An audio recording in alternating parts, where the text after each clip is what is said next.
ကျမတို့တွေဒီအခုလုပ်ငန်းတွေမှာနော်ပို့ပြီးတော့နော်ဒီတိုးတက်ပြောင်းလဲမှုတွေပေါ့နော်ပို့ပြီးတိုးတက်ပြောင်းလဲမှုတွေကိုအဓိကလုပ်ပေးတာဘယ်သူတွေလို့ထင်ပါလဲဆိုတော့ကျမတို့ရဲ့နော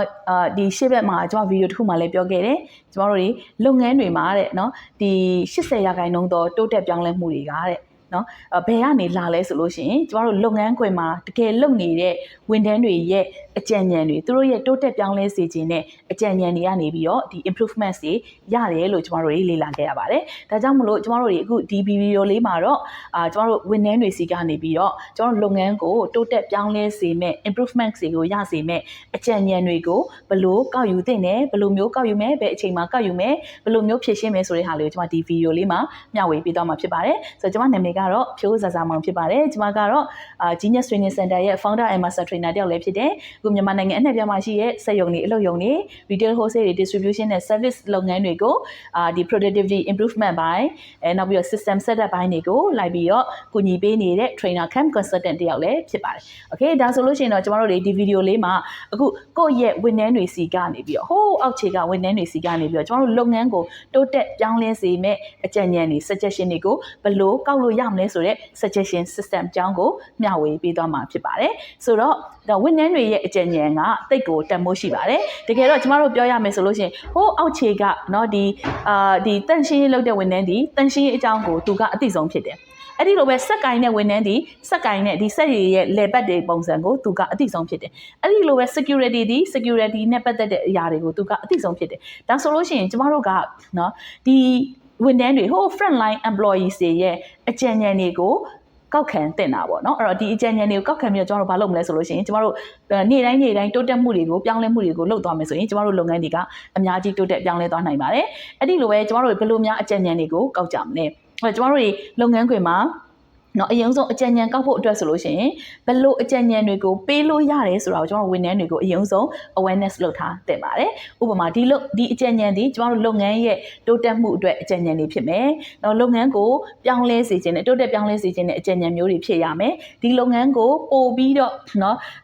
်ကုန်ကျစရိတ်တွေကိုတက်တာစေနိုင်မဲ့အကြံဉာဏ်တွေဖြစ်ရမယ်ကျွန်တော်တို့လုပ်ငန်းမှာအခုလက်ရှိသုံးနေတဲ့ energy ရဲ့ efficient ဖြစ်ဖို့ဥပမာလက်စမီတွေရေတွေတုံးဆွဲမှုကိုလျှော့ချစေနိုင်မဲ့အကြံဉာဏ်ကောင်းတွေဖြစ်တဲ့နဲ့ဒါမှမဟုတ်လုပ်ငန်းခွင်မှာ teamwork တွေပိုကောင်းလာဖို့အတွက်ပူးပေါင်းဆောင်ရွက်မှုတွေပိုကောင်းလာဖို့အတွက်ဒါမှမဟုတ် quality တွေပိုကောင်းလာဖို့အတွက်ပေးတဲ့အကြံဉာဏ်မျိုးတွေဖြစ်ရမယ်ဆိုတာကိုအရင်ဆုံးကျွန်တော် awareness လုပ်ရမယ်ပြီးရင်တော့ကျွန်တော်တို့ဒီအကြံဉာဏ်တွေကိုဘယ်လိုများကောက်ယူမလဲဒီအကြံဉာဏ်တွေကိုကောက်ယူဖို့အတွက်ကျွန်တော်တို့လုပ်ငန်းခွင်မှာ suggestion box လို့ခေါ်တဲ့အကြံပေးစာရိုက်ပုံတွေကျွန်တော်တို့တွေလုပ်ထားလို့ရတယ်အဲ့တော့ဝန်ထမ်းတွေကဒီမှာအကြံဉာဏ်တွေလာပေးလို့ရတယ်ဒါမှမဟုတ်ကျွန်တော်တို့တွေဒီအကြံဉာဏ်တွေကို meeting တွေမှာတောင်းခံတာပဲဖြစ်ဖြစ်ဒါမျိုးတွေလုပ်လို့ရတယ်အဲ့တော့ဝန်ထမ်းတွေအကြံပေးခြင်းစိတ်ရအောင်လဲပေါ်အောင်လဲကျွန်တော်တို့ဘာလုပ်ရမလဲဆိုရင်ဒီအကြံဉာဏ်တွေအများဆုံးပေးတဲ့ကျွန်မစောနကပြောတဲ့ smart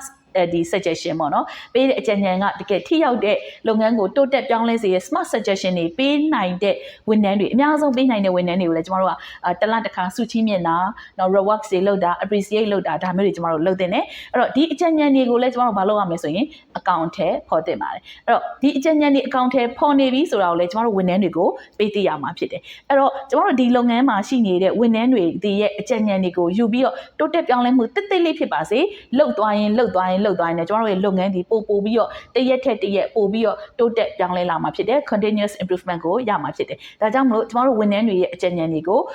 ဂရုစိုက်ပါဝန်ထမ်းတွေရဲ့အကြံဉာဏ်တွေကိုတည်တည်ချာချာတောင်းခံပါဝန်ထမ်းတွေကိုအကြံဉာဏ်ကောင်းတွေပေးအောင်လဲ motivate လုပ်ပါ reward တွေစုချပါစုပေးခြင်းတွေလုပ်ပါဒါဆိုလို့ရှိရင်တော့ကျွန်တော်တို့ဝန်ထမ်းတွေကနေလုပ်ငန်းထဲမှာပို့ပြီးတော့ motivation လည်းရလာတယ်သူတို့ကိုယ်တိုင်လည်းဒီလုပ်ငန်းရဲ့တစိတ်တဒေတာလို့ခံစားလာရတယ်သူတို့ပေးတဲ့အကြံဉာဏ်ကိုအကောင့်ထဲပေါ်လိုက်လို့လုပ်ငန်းမှာတိုးတက်မှုတစ်ခုခုရောက်သွားတယ် cost တွေလျော့သွားတယ် quality တွေတက်သွားတယ် customer satisfaction တွေရောက်သွားတယ်ဒါမှမဟုတ် marketing idea တွေရသွားတယ်ဆိုလို့ရှိရင်သူတို့ကိုယ်တိုင်လည်းအရန်ပျော်ပါတယ်အဲ့အတွက်ဘာဖြစ်လဲဆိုတော့ဝန်ထမ်းတွေရဲ့ turnover rate တွေ absenteeism rate တွေအလုပ်ပြတ်ကွက်မှုနှုန်းတွေအလုပ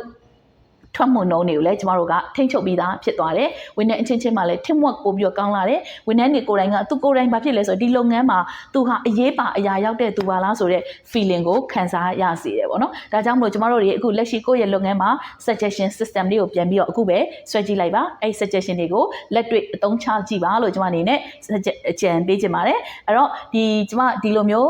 ကိုယ့်ရဲ့လုပ်ငန်းတွေအတွက်เนาะဘယ်လိုများ system တွေ set up လုပ်မလဲလုပ်ငန်းခွင်ကိုပို့ပြီးတော့စီကံရှိအောင်ပူးပေါင်းဆောင် ဆောင်ရွက်မှုတွေပိုကောင်းတဲ့ systematic ဖြစ်တဲ့ workplace တစ်ခုရအောင်ဘယ်လိုများလုပ်ရမလဲဆိုတဲ့ဟာကိုကျမတို့တွေ system for your business ဆိုတဲ့သင်တန်းမှာလည်းလာရောက်ပြီးတော့လေ့လာနိုင်ပါတယ်လစဉ်အတန်းတွေဖွင့်ပါတယ်ရှင်အားလုံးကျေးဇူးအများကြီးတင်ပါတယ်